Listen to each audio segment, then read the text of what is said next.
Jadi di sini neraka yang namanya Kakula, abu membara. Kan bisa lihat ini menarik sekali. Orang yang di tengah ini mengangkat telapak kakinya, kelihatan masih ada apinya sedikit, masih membara gitu, masih kelihatan apa? Ouch, panas nih, kemanasan. Next one. Dikatakan hidup kekurangan.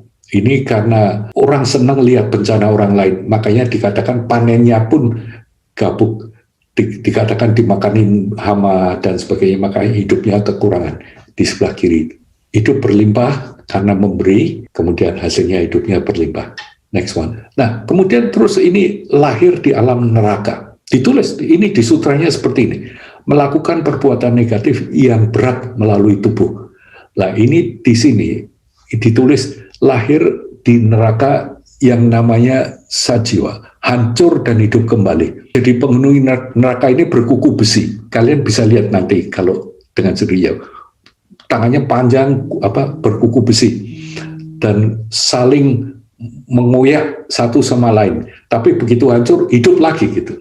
Ini namanya neraka sajiwa. Jadi yang ini juga begini. Hewan yang diikat, kemudian dibelah kepalanya, di atas ada gambar burung pemakan bangkai, terlalu di neraka di mana kaki dan tangannya diikat dan kepalanya digergaji dan dibelah dengan pedang.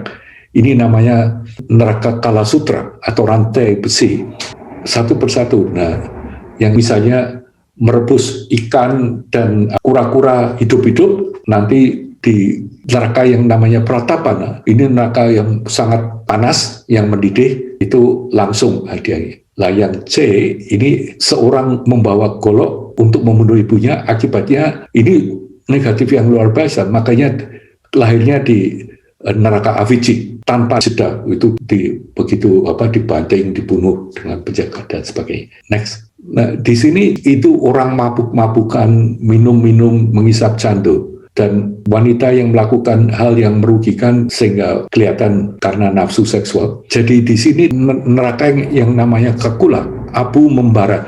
Kan bisa lihat ini menarik sekali. Orang yang di tengah ini mengangkat telapak kakinya, kelihatan masih ada apinya sedikit, masih membara gitu, masih kelihatan ouch, panas nih, kemanasan. Next one. Nah, cuman ini nggak begitu kelihatan. Ini disebut neraka Kunapa, jadi menghukum dengan orang yang terikat itu dilahirkan di mana terlahir di neraka ini.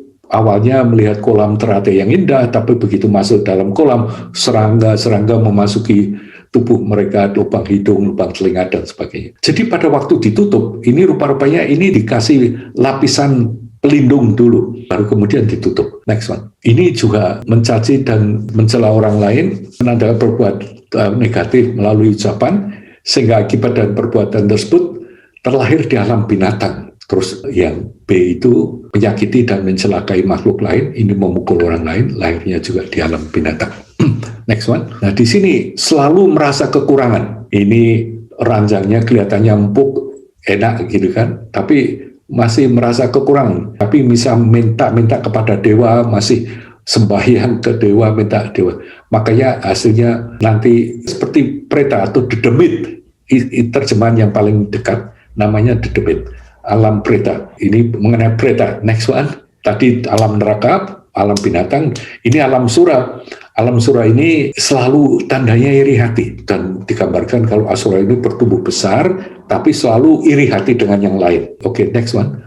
Nah, di sini mengenai meyakini dan menghormati para brahmana, kemudian hasil-hasilnya ini seperti itu. Ada yang dilindungi oleh para pengawalnya, seperti orang memegang buku, berarti berbudaya, dihormati. Ada yang orang yang menyembah, di bawahnya yang D, dan sebagainya. Penuh simbolisme dan sebagainya. Nah, dikatakan dilahirkan dewa di Kamadhatu, ini karena juga memberikan pemberian buat orang-orang tua. Kemudian di alam dewa ini disimbolkan adanya kinara dan pohon kalpataru, pohon pengabul keinginan, dan ini ada kinaranya di bawahnya sebagai simbol untuk dewa-dewa di alam datu. Next, ini dewa masih tetap di alam Kamadhatu, lahirnya juga di alam-alam yang enak, ada musik-musiknya karena memberi dulu. Next one, ini jadi dewa di rupa datu, ini gambarannya seperti itu.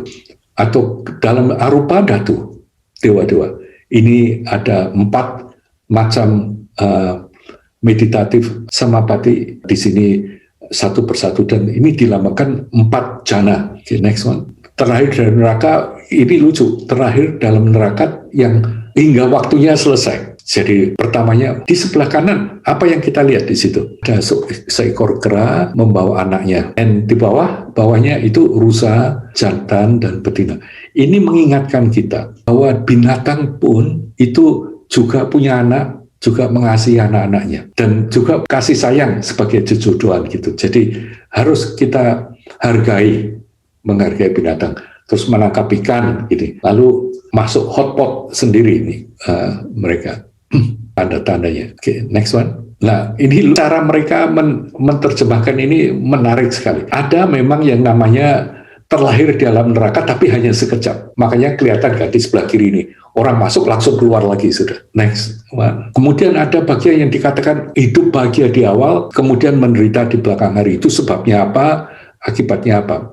Oke, next. Kemudian juga berbuat tidak bajik, artinya lingkungannya nanti tidak kondusif. Jadi waktu itu menangkap binatang, menggaruk binatang itu juga tidak dianggap sesuatu yang skillful. Next one. Ini kemudian, yes, next one. Perbuatan-perbuatan bajik dan dampak lingkungan yang kondusif. Berbuat bajik sehingga panen-panennya itu semuanya subur, buah-buahnya tumbuh, dan hasil panennya sangat-sangat indah. Seperti ini. Next one. Nah, di sini juga mempersembahkan genta. Ini sebagai contoh. Sebelah kanan orang bawa genta, bahwa ini ganta pradana, perdana genta atau suara. Makanya sering kan di wihara-wihara ada genta segala macam. Ini tujuannya memberi kesempatan untuk mencapai semacam ini. Dan juga menjadi cakrawati. Nah, ini lucu. Saya tunjukkan ini hanya untuk ngomong. Barusan ini ada artikel mengatakan di Borobudur itu ada UFO, padahal mereka nggak tahu.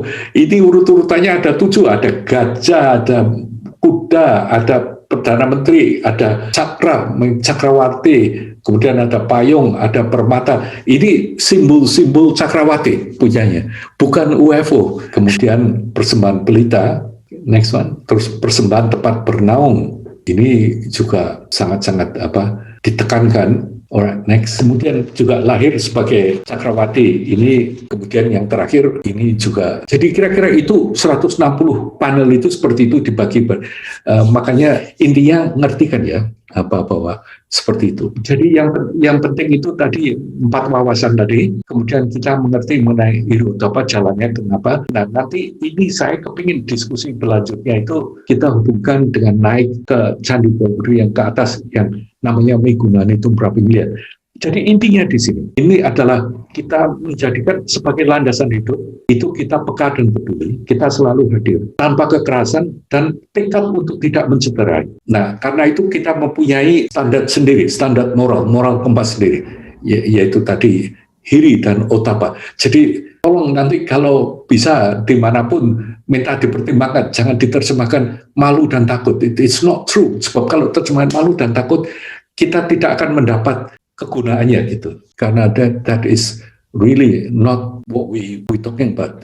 Hiri ini 2 hal yang paling penting. Ini untuk kusala mula 2 hal penting sekali. Hiri dan otapa ini. Atau hri dan apatrapya ini. Apatrapya ini tadi yang saya katakan, peka dan selalu peduli. Efek apa yang saya kerjakan untuk orang lain. Jadi lain kali, ini ukurannya gampang. Definisi klesa atau kilesa ini juga sayang sekali diterjemahkan dengan kadang-kadang kekotoran batin. Ini nggak ada hubungannya dengan kotor. Klesa atau kilesa ini dari kata dasar klesh, mengaduk-ngaduk. Jadi tandanya apa? Jika ada klesa atau klesa di dalam hati kita merasa teraduk, nggak tenang. Bahkan kata klesa ini sekarang ada di KBBI, artinya semacam itu. Jadi hari ini sedikit membicarakan mengenai sejarah, karena saya ingin kalian bisa menjawab kalau orang tanya, lah Borobudur itu nanti terusannya seperti apa, mulai kapan tidak digunakan, kalian sekarang tahu, kemungkinan besar mulai 1006, waktu ada letusan Merapi, dan pindahnya ibu kota itu bukan karena apa-apa, cuma karena memang pertikaian antar para turunan raja sendiri gitu.